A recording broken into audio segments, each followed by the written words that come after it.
One of the skills I've been thinking about that will remain timeless in the age of AI will be decision making, because your judgment will be amplified with all these tools we have at our disposal. And if it's good, you'll be rewarded. And if it's bad, it will cost you a lot. And so there's nobody better to look to than Charlie Munger when it comes to decision making. And one of the parts in this book that I want to share in today's episode is going to be the 25 cognitive biases or tendencies that he highlights, which, by the way, I spent, when I was like 18, I tried reading this. I printed it out in my college library. And I remember every time I tried to read it, I would fall asleep by like the second or third paragraph. I just couldn't absorb it. And so it's really funny to be coming back to this material years later in a way where I actually am just seeing it differently. And that alone is worth getting this book. But remember, it's also something you can Google and probably get the PDF online as well. Welcome to the Habit Test Podcast, by the way. My name is Misbah Haque, and on this show, I like to talk about training everyday skills to make moves. I have over 10 years of experience coaching Fortune 1000 executives, professional athletes, and high performers from all walks of life.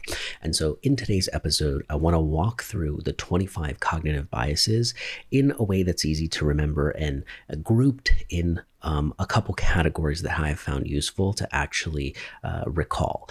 And so the way that you actually want to implement this, by the way, is kind of like a list that you would go through, a checklist. There's this idea that Charlie harps on, which is instead of chasing brilliance, he consistently tried to just not be stupid. And you would be surprised at how often you look brilliant.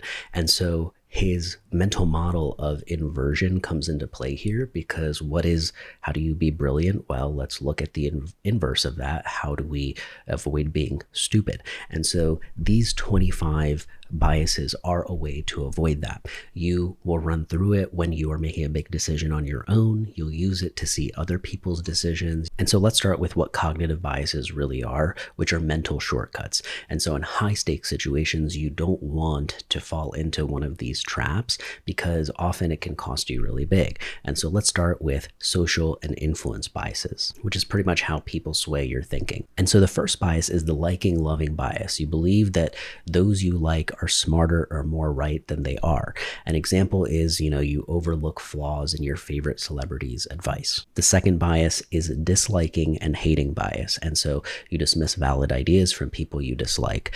An example is if your rival says something brilliant, you still reject it. You aren't able to kind of see the idea independently. Number 3 is social proof. You copy the crowd's actions. And so an example is if everybody is buying something new that's hot, you also feel that compulsion to also participate. Number 4 is the authority bias, which is you giving more weight to experts. So an example would be you buy the supplement because a doctor you really respect said it on TV. Now, the next 3 biases fall into this category of reward and incentive biases, which is basically how payoffs distort your judgment. And so the first one is the incentive caused bias. People do what they're rewarded for, even if wrong. And an example of this is a mechanic finding more repairs if you are going to be paid more per job for that. The second one is the reciprocation bias. So you feel obligated to return favors. An example is a free sample makes you feel like you should buy. And the third one is the commitment and consistency bias. So once you commit, you stick to it to seem consistent. An example is you keep defending a bad decision because you made it publicly. Now, the next 4 biases are in the fear, loss, and emotion biases category, which is basically where emotions actually cloud your logic. So the first one is loss aversion. Losses hurt more than gains feel good. An example is you'd rather not lose $100 than win $100. The second one is envy/jealousy bias.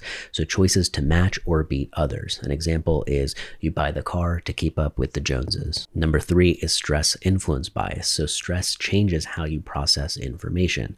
So an example would be you make rash choices during a crisis. And the fourth one would be deprival superreaction bias. So losing something makes you overreact.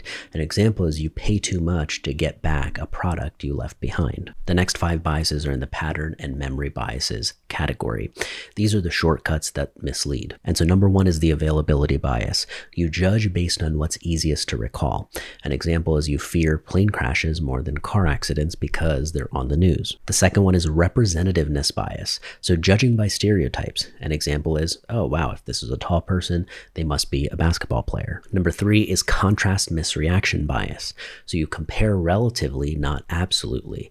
An example is the $500 watch seems cheap next to a $5,000 one. The fourth one you may have heard of, which is confirmation bias, which is you seeking information that proves you right. An example is you only read articles or consume information that agrees with your point of view. Number five is the recency bias. So this is you overvaluing recent events. An example is after a bad week in the market, you panic sell. And the final 9 biases out of the 25, I have actually put into this miscellaneous mental traps category.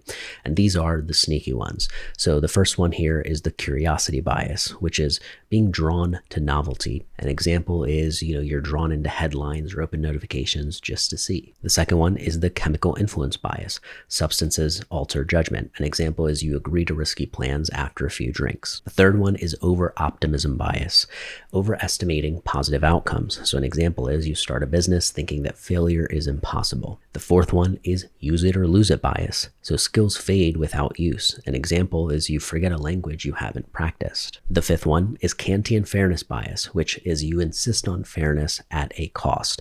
So example is you'd rather lose money than see someone cheat. The sixth one is survivorship bias. So you only see winners and ignore failures. An example is you copy a millionaire's routine, ignoring those who have failed using that same one. Number 7 is self-serving bias. This is when you credit yourself for wins but blame others for losses. An example is you aced the test because you're smart, but you failed because the teacher's unfair. Number 8 is the denial bias, which is rejecting uncomfortable truths.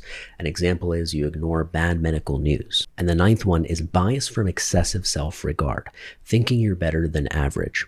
An example is most drivers think they're safer than everyone else. Now, the turning point is awareness. By knowing these 25 biases, you can actually take away some of their power by calling out when they are actually happening. And so the hard part in all of this is the discipline to actually open up your cheat sheet, open up a list of these 25 biases and running through them at first. Over time, you memorize some of these and you'll kind of begin to recognize in the moment, like, oh wow, this bias is at play right now. But most of the time, especially in the beginning, having a one-pager that you can, look at real quick before important decisions can be a very useful way to implement the advice from this episode. And so feel free to download the cheat sheet that I have. It's a Notion doc that I reflect on, and you might find useful too. You can look at that in the description below. And so one of the coolest things about this is you start seeing decisions for what they really are instead of what your brain wants you to think what they are, because the brain can trick you into believing a variety of things. And so having a list of 25, of course, there's so many more biases out there, but I found it useful that Charlie Munger consolidated down to these 25 that are most common, that, if you apply to many of your decisions, as he mentioned, you'll look brilliant because you'll consistently avoid being stupid. And just by doing that, for a long period of time, brilliance is inevitable. If you found this useful, make sure to like, comment, subscribe, review wherever you're at. That goes a long way. And of course, sign up for my free Habit Chest newsletter in the description below. I appreciate you taking the time to hang out today, and I will see you on the next one.